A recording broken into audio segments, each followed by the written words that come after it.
so let me stay this way. Jesus, there's freedom in your name. You break every chain, oh Lord. 'Cause you are above every name, Jesus. Oh, you set me free.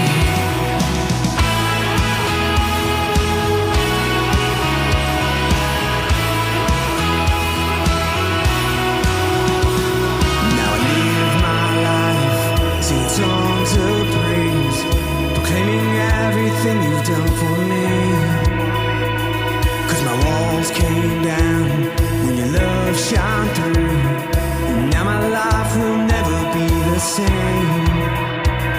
'Cause you love me too much to let me stay this way. Jesus, there's freedom in your name. You break The every UCAN studios. We are here at Spiritual Warfare Unit, and our warrior of the week is Jen Strygulec, and she is here. Say good morning. Good morning. Before we get to her, if this is your first time at Spiritual Warfare Unit, please go to spiritualwarfareunit.com. Click on struggling. If you know someone that's struggling with food or clothes or baby formula or mental health or suicide prevention, you let us know. You go to there. You can click on those. Those are free or next to free. If you know anyone struggling with drug rehabilitation or mental health, please go to UCANmichigan.com. That's UCANmichigan.com. Click on struggling. You could have someone call you within 24 hours to help out with housing, drug rehabilitation, or mental health. Those are our partners. All right. Help us, help others, help you. All right. So I finished the first part of your story of how you got to where you're at. And you finished up with a pretty dramatic part of having cancer. Your husband's first wife had died of cancer, and then you had got cancer. But because this other surgeon had come in and just said, hey, we're going to do this a different way, they were able to find the actual spot the cancer was, and you were able to recover. So at 33, how long had you been married with Bob? 8 years. All right, in 8 years, you had one child? Two Children? We had Stephen, his child that I adopted. Yeah. And then we had 2 daughters. All right, 2 daughters. You had 3. Mm-hmm. Okay. So at 33, you have 3 kids, and you're living where? Grand Blanc. All right, and you're in Grand Blanc, and you're doing interior design. Mm-hmm. And he was doing stock trading? He was working in a bank. Working in a bank. All right. So how do we get from here to where you're at? How did that story happen? So we always, had a little food pantry at church. We had a little baby closet at church. And we started dreaming. It was actually like years and years we dreamed. But when our son was 18, we drove him to Missouri to go to college. Okay. And we went to visit a distant relative that was working at we didn't know what it was, but we went to visit this crossover, it was called. And it was amazing, like a food pantry and all the services. Like if you need Like for the community? Right, for the community. There's a bunch of different churches that joined together to have this thing. And we walked in and it was back to school time, so they were doing backpacks, they were doing haircuts, and they had like a room that had appliances. Wow. It had everything. It had a bank of phones, for people that didn't have phones that you could apply for jobs and give people that number to call back. It was just life skills. It was really helping people move forward in every way. Wow. And so Bob said, this is it. Like, this is literally the whole way down to Missouri. We talked about, when we retire someday, this is what we're going to do. And then we walk into And then you place. walked into, you're like, oh my God, we could do this. This is it. And so the plan was seriously when we retire someday. Yeah. And just at that time, Bob was going to ministry classes. All right, hold on a minute. Let's back up because I feel like we missed something. So for 33, how old was your oldest son? When you were 33? Well, the baby was 3, so he was 13. So he's 13. So it's like 5 years. So you take him in Missouri, you're 38 or 39. Okay. And you see him, and how far are you out from retirement? Oh, many years. Many years. We still had 2 little kids at home, and All right, so I want to make that point clear because you're like, oh, when we retire, we're going to do this, and then you're like at primetime work, 39. I mean, you're just getting into your careers and doing what you want to do, and all of a sudden you're like, that's it. Yeah, we knew that someday we would do that, but that's when, like, the ball. And I kept saying to him, "Why do you want to go to ministry classes? You don't want to be a pastor." He said, "I just want to learn more. I want to learn because he hasn't been raised and he wanted to know the Bible." Right. So every weekend he would go for a whole weekend to this class and then do homework all month and then go to this class. He actually did all 3 levels, so he could be an ordained minister. Wow. But he doesn't feel called to pastor a church. But we started having people that we were serving in the food pantry and baby closet that would not go to church. Really? Why wouldn't they go? We didn't know at that time, but there were a huge number of people that would not come to the church. We were on our church property, but they wouldn't come to church. And so the first lady, actually, she said, I'll come get food. This old lady, and the first funeral he did, and we loved her. And she said, I'll come get food. And they had such a need.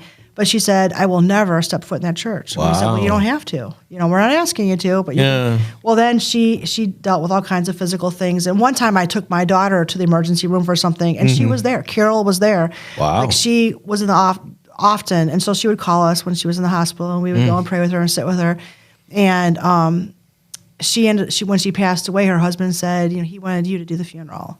So Bob did the funeral. The first funeral he did, that wasn't the first one, actually. It was one of the moms in our baby closet program had a stillborn baby. Oh. And so Bob did that funeral. Oh. So I do know why he's a pastor, why it's good. But we just, he kept making these plans. He's definitely a planner. He's an organizer. And he would write things down, and he just had all these plans of someday. And one day he called me from work, and he was miserable. I knew that he was miserable at work. And he called me, and he was crying, and he never cries. And he said, this is the day. I'm coming home. And I said, I thought he got fired. Yeah. And I said, what? What? He said, I'm coming home. And I said, what do you mean? He said, I quit my job. I'm coming home. And I said, Bob, what are we... Wait, he called you and babe. It was 11 o'clock in the morning. I'm done. Yeah. He said, this is the time. What spawned that? I don't know. He said he was sitting in his office at the bank. How did you deal with that? Sorry, okay, hold on. So he's sitting in his office at the bank. And Go ahead. He said he'd been praying about it, and he was in this men's Bible study, and they would go like 6 o'clock in the morning once a week, and they were studying this book called The Circle Maker, and it's like really focusing on what God's called you to do. So there's 2 men, one a little bit younger than him and one older than him, and they were in his little group, and they would go and they would talk about and dream about the Center of Hope. And so it was on his heart. And so I was not happy because I was like, no kidding. We need insurance. That was my biggest hang up, was health insurance. But that could be a 2-hour conversation. But we made it through that. We thought that we had someone had said, if you become our pastor said, become a nonprofit, you can help more people. We became, that whole process was really fast. Hold on, before you get in that, we got to go to our break already. All right. If you've not gone to spiritualwarfareunit.com to like, share, and subscribe, please do that so we can help others. Sit tight. We'll be right back. Break from our podcast. I wanted to let you know about our life application program that we have for churches and nonprofits in the area that are trying to find programming that they can use in case the corona shuts you down and you're not able to get in. You go to spiritualwarfareunit.com, you click on our episodes, and you can check out our programs for as little as $29.99 a month to make sure that we're still getting the word out to those people that need it. Now, back to the program. All right, welcome back to the Warrior's Way. Our warrior this week is Jen Strygulec, and she was just telling us how her husband called and said, I'm quitting my job at the bank. You're worried about the insurance, and he said, we're starting this. And how did you do that? Well, we thought that we were receiving a funding that was for staffing, and actually our friend worked for this foundation, and so we were like, okay, this will cover our salary. It was going to be a life change, but it would be okay. And then we got a call from her, and she said all of the funding, they even funded other organizations, they're pulling it. It was all going to the Flint water crisis. Oh, no. So what year was this? It was 7 years ago. So 16? I don't know. Yeah, 16. But we, our friends, we have other friends that were starting a commercial cleaning business. Yeah. So for a solid year, Bob cleaned every night, all night long.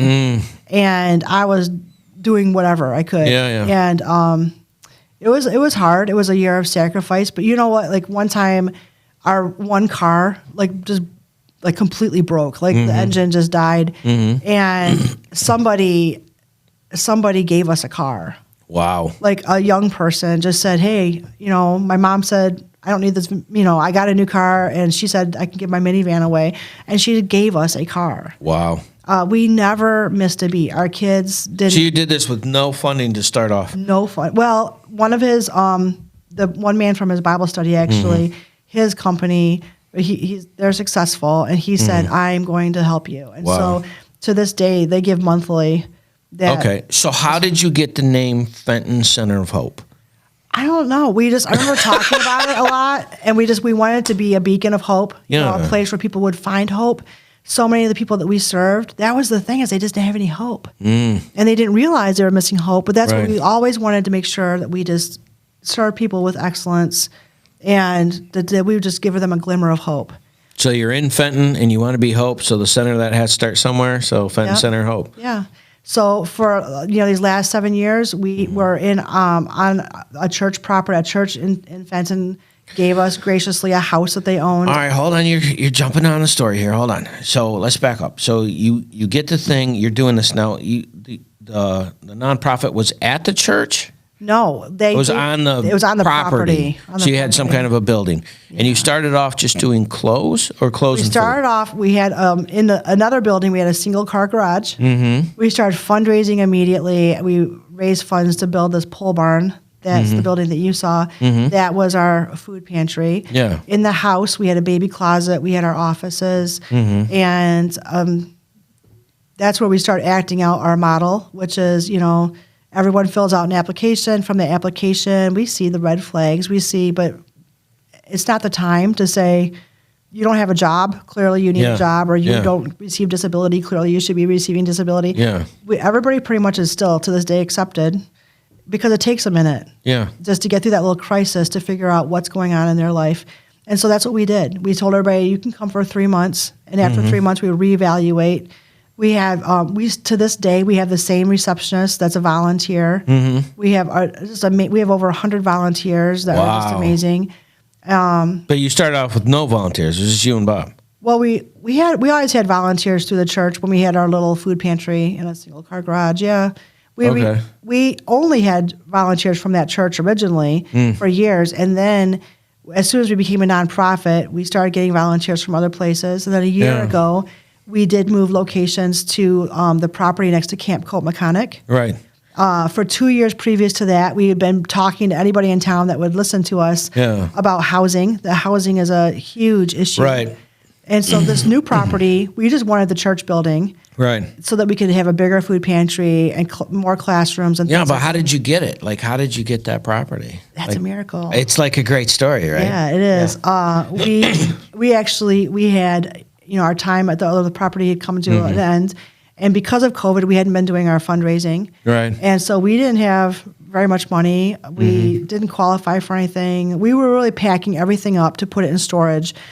Like literally, Bob, the day... Like you thought it was done. We thought that it was on break. We thought we were going to take some time and just start seriously fundraising. And we sent a letter out to a bunch of people, anybody who'd ever donated to us. And a man from our town has a business, has a foundation, and his secretary called, and she said, he wants to know what you guys do exactly. And Bob almost didn't go to that meeting, because he said, what's the use? We're going to close down. I said, just do it now, because we're going to talk to him eventually. Right. And that man ended up making that. He said, what would it take for you to stay in operation? And Bob said, I need $500,000. Yeah. Like last Tuesday, because we thought the building had closed. Yeah. Someone had purchased it. And the stranger ended up, he said, I believe in what you're doing. I believe that this is needed. And he said, I want to help you. And he bought the building. Shut your mouth. And the building came with 3 houses. And they are huge. They've been used for housing for boys, years ago. Yeah. And so now we are doing emergency housing, which, we knew was a need. We've been asking everybody in town to do. I told you earlier, I have no desire, myself to do this. Yeah. But clearly, God has given us this property. Right. We didn't know who we were going to house. We are very passionate about the elderly. We work with the sheriff, with the Grace team for elderly people. Yep. We love what you do. We are very passionate. Our daughter's a deputy for the sheriff's department, so she's always hounding us to help people that are getting out of jail Yep, or yep. second chances. But we can't have everybody. Nope. So we prayed. We asked the Lord, who are we supposed to house? Yep. And for 21 days, every single day, we got a call from our community, from Fenton, Linden, Holly, Swartz Creek, like right our little community. Yeah. For a woman and children, or Okay. women and children. Yeah, like families going through a difficult time. Yeah, and it's not been what most people For think. 21 days in a row. 21 days, and every week we get a call. Yeah. But and ever since then, we've really gotten calls mostly just from women. So kidding. we know that that's who we're supposed to help. These houses are we need $800,000 Yeah. to get the apartments that we're trying to finish in the first house Yep. in the main building done. Yep. But it's our plan, our goal is that when these people come, we help people right now. We help women who are in abusive situations. We've gone with the police or without the police to pick people up, put them in a hotel, which is terrible. Yeah. Just because, but it's the best we can do. Right. And we just had a girl right before Christmas that we picked up. She, her guy was taken right to jail for beating her. Wow. Obvious physical signs Yep. on her face. Yep. And, a bunch of organizations came together and we're all going to help her and pay for all these nights at the hotel. And she was 8 months pregnant. And Wow. all these people were just like, on her, like, oh, thank goodness you were rescued. And, but no one had a solid plan. Yeah. Because What's the carry through? Right. Yeah. And she didn't have any choices. Right. So the second morning that night we left her and she was in shock and we stayed with her as long as we could, but she's Yeah. got 3 little kids, crazy in this hotel room. Wait, she had 3 kids and she 3 was 8 kids months? and she's 8 months pregnant. Oh, my gosh. So that, she ended up going back to the guy. She called the guy as soon as he got out of jail and she left. If our housing had been open, You could have got her in there. she would have been in an apartment with staff upstairs. She would have had crisis counseling that night. Yeah. The next day we would have told her, you don't have to make a decision until his baby's born Right. and you are healed from having a baby. All right, before we get into the rest of this, man, what a great story. Still gotta go to our next break. Okay. Sit tight. Please like, share, and subscribe to help us help others. We'll be right back.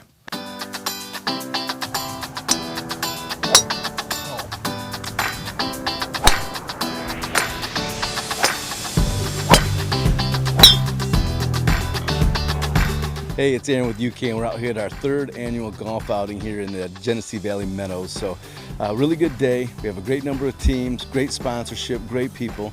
We're hoping for a great time. The weather's good. So, we appreciate all the support we get at all of our events. It helps us fight the fight that we fight. So, thank you all. Stay the course.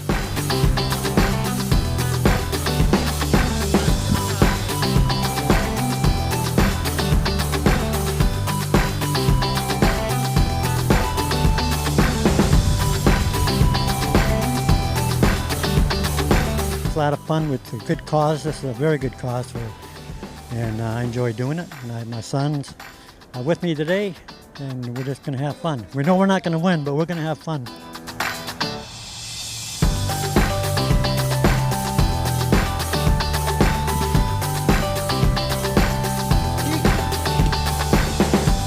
Oh, today is an awesome day today. This is our 4th or 5th one here, and can't thank UCAN enough for what they do, especially on this situation where they have this outing, Mark and Debbie and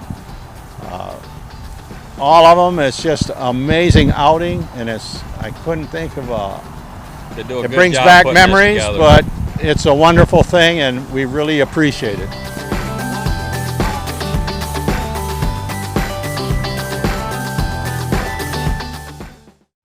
Name Jesus, oh, he set me free. Hey, it's Aaron with UCAN. We're down here at the Unity Fest the Heart of Flint is putting on, Kersley Park Pavilion over here on the east side. Doing a lot of great things out here with a lot of great people. There's all types of vendors, people giving away food and water and clothing, just a lot of resources for the community. UCAN's out here, and we're talking to a lot of people already whose loved ones have been afflicted by the disease of addiction. So we're able to get our information out, hopefully be able to provide resources to those folks in the future. There's freedom in your name, Jesus. There's freedom in your name. You break every All right, here we are, Unity Fest 2, and I'm here with the promoter, Jeremy. How are we doing today, buddy? Good, man. How you doing? Doing great. We're here at the UCAN tent, handing out for United Community Addiction Network, getting everybody here helped out. It looks like a full house. How many people do you think are here? A few hundred. We just opened, so I think it's going to get better though today because All right, and how many people you got playing today? we have 3 artists. We got Shantae Music, and we have Nick Hill, who's out of Saginaw, and then End of I. I don't know who they are, but All right, welcome back to the Warriors Way. Our warrior this week is Jen Strygulec, and you had just talked about some of the people that you got the housing for and people you could help. Now, if I was to ask you, like, all of the things that Fenton Center of Hope does, like, what is that list? Because it's starting to get pretty extensive at this point, right? Because Yeah, you do just the food where people have the carts, but there's a bunch of other things. Yeah, and we don't want to do everything. Right. So whenever, like our baby closet, is a mentoring program, but people donate amazing clothes to us. We found out that our friends that are the pastors of the Road Community Church, they are a smaller building, but they have a designated like winter clothes closet for all adults. So we give all of our winter donations to them. Right. Because that's just another interaction with somebody that we can send somebody to say, you know what, we'll give you the clothes, but go here for your winter things. Yep. And this is someone else is going to love you and encourage you. And it's one less thing to manage, right? Right. Well, Yeah. and they're already doing it. Right. Yeah. So we also do a thing that we could do a whole hour on, but it's Love Our City, which is Love Our City, Michigan, is our thing that we own. But it's a model that we follow after our pastor in Florida, and it's where organizations and churches come together to serve a community. And so we do a lot of like that winter coat drive. Yeah. We get a grant every year. We have the last 3 years with brand new winter coats, 800 brand new coats. So yep, I remember that. Yeah, we take them to the road and we partner with them in doing that. We do a big back to school outreach with all these different churches. So we do try not to monopolize everything. We love working with others. That's I think that's why we click so well because like we said before, we're better together. Yep. But we do our food pantry. We do our baby closets, which is a whole mentoring program. We do have life skill classes, job skills, job training. We unofficially, we keep getting more and more jobs. But anyone that walks in our office today, I could get them a job. Really? Because we have community partners that will give anyone a shot. Really? They believe in. We couldn't do it without these partners. So I can just have someone call you and go, man, I need a job. And you're like, great, I know a guy. Yeah, and you know what? It's up to them. We're going to try to prepare them the best for that job. Yeah. But it's up to them to show up. Right. And, to do it and to be receptive of it. We have a grief share that is growing and growing and growing, grief share classes that we lead there. That's a national, program. Okay. We do a program called Keys to Freedom, which is from Mercy Multiplied in Nashville. And that's been around for like 45 years. But that's really is not for anyone just struggling with addiction necessarily, but anything holding you back from freedom in Christ. It's a 8-week program. So we lead those kinds of classes. So people can come to those programs at your place. Right. And then we are now the home to the Fenton Biblical Counseling, which is not us. We do not run that. But we do have a couple of our staff people are counselors with them. But that is free counseling. And as long as you're open to biblical counseling, it's, by donation. But, we kept sending people to them, and now they're actually meeting at our location. So you have counseling for people for their life. You have grief counseling. You have food. You have biblical life application programs. You have outreach programs. You have networks with churches with their programs of what they're doing and support what they're doing. Whew. When you and Bob were first thinking about this, was this the scope? No, it's way bigger. It's way bigger than what you thought.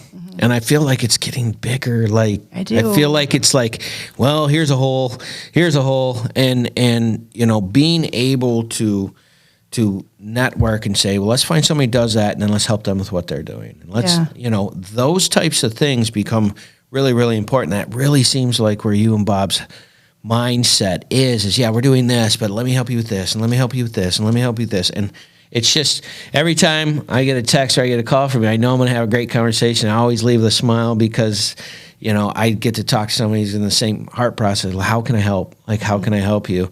So one of the things that we didn't talk about that I'm a really big fan of is you got to tell people how you're partnered with the sheriff's department when it comes to like the sex trafficking and helping the people in that, because a lot of people won't help those people, right? Yeah. And you guys are really awesome about that, and the non-judgmental I'm stealing your thunder, but the non-judgmental thing of coming in there and filling out the paperwork and not caring what they look like or what they've been through. Like, talk about that a little bit. It's messy. It's real messy. It's messy. It's dirty. It doesn't look like it does in the movies.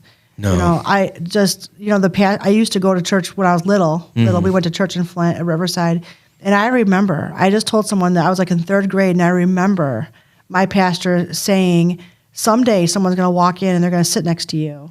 That doesn't smell right or look right, and that happened. Like, this whole movement happened in that church then, where they were busing people in, and they were like kind of the fancy church then, but they were just welcoming people, and it never looks like it's supposed to. But we work with, we actually were helping a woman that lived in Fenton. She was a survivor of human trafficking. Wow. Her story is horrendous, and we can't talk about it because she's still in legal things with it. But she asked me. But you came in and you helped her. She said we did. We just helped her without judgment. Yeah. Without asking questions, which is kind of a big deal. Yeah. Because when someone's coming in there and they've been through a violent experience, what happened to you, right? Yeah. And you're like, hey, how can I help you? And she couldn't even tell us everything. Yeah. But that's the whole thing is, you asking how we came up with our name, but it's just the hope. We just want people to have hope. And we don't have all the answers. We are not qualified at all to but we can give hope. And but if you're out there and struggling, that's the place to go. Fenton Center of Hope, that's the place to go. Yep. All right. We got to finish up here, and we got about a minute or so. If there's anything that you wanted someone to remember, what would it be? Just love people. Just love, we are part of the Human Trafficking Task Force for Genesee County. And Sheriff just had this story of a manager at Kroger that her employees came to her because they thought this girl was robbing them. She was stealing. But that manager looked at that girl, and she's like, why is she stealing? And she looked at what was physically what she looked like, and she needed help. And so if we were all just more aware and just don't judge people the minute we see them, give people grace. You don't know what they're dealing with or what they're living with, or, you just don't know what their situation is. And it just takes a minute to figure, just give someone a smile, give them a hope, just give them anything that just offers something positive.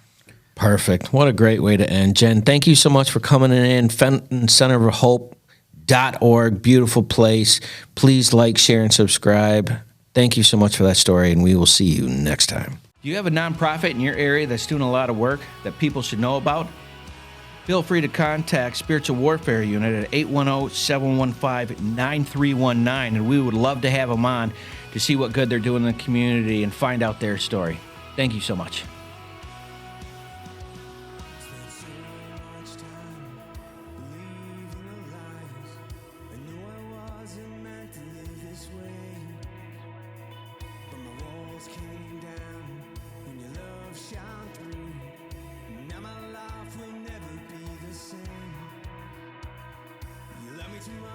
Let me stay this way.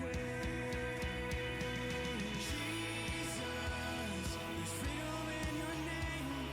You break every chain, oh Lord. 'Cause you are above every name, Jesus. Oh, you set me free.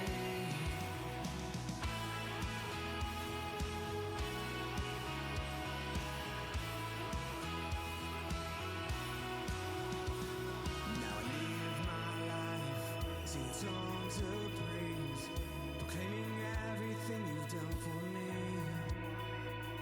'Cause my walls came down when your love shone through, and now my life will never be the same. 'Cause you love me too much to let me stay this way. Jesus, there's freedom in your name. You break every chain, oh Lord.